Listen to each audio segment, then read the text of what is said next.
I suffer from schizophrenia, and I realise a lot of people's reaction to that will be knife-wielding maniac, Norman Bates, Hannibal Lecter, or even Texas Chainsaw Massacre.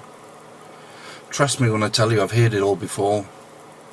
Don't get me wrong, I don't blame you in the slightest for feeling that way, for this is how the media portrays us.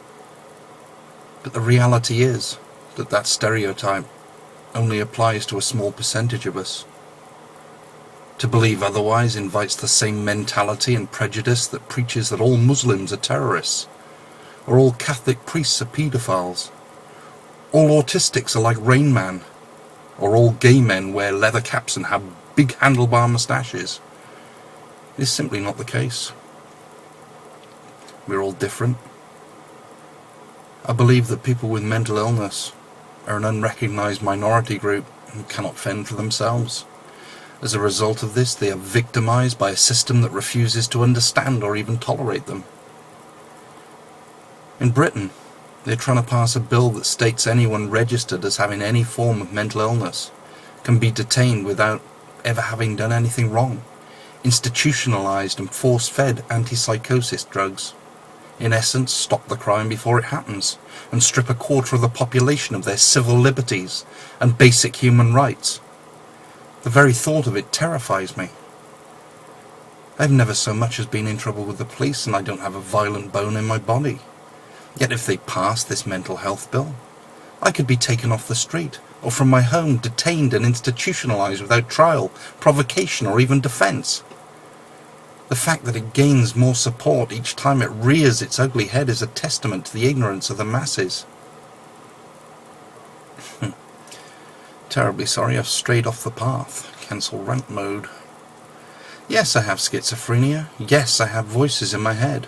And yes, I can be prone to delusional states and disturbing thoughts. But this is why I write. This is why my fictions become so intense as to border on reality. Quite simply, however briefly, I live them.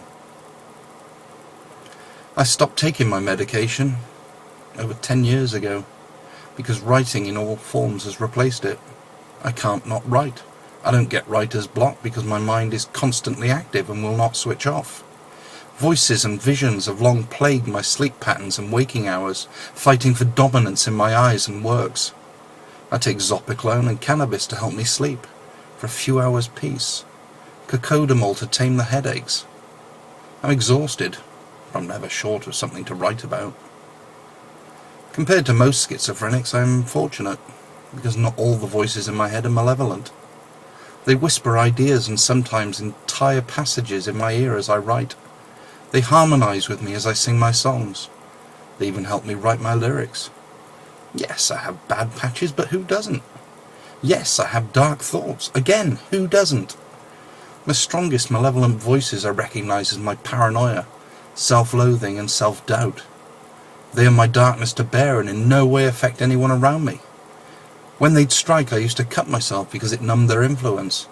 Now I have more control over them. I read to distract me from the grip they have over me. That said, I wouldn't change them for anything. They are part of me, and I would not be whole without them, and not nearly as creative either. This is who I am. It can't be helped, changed, or ignored.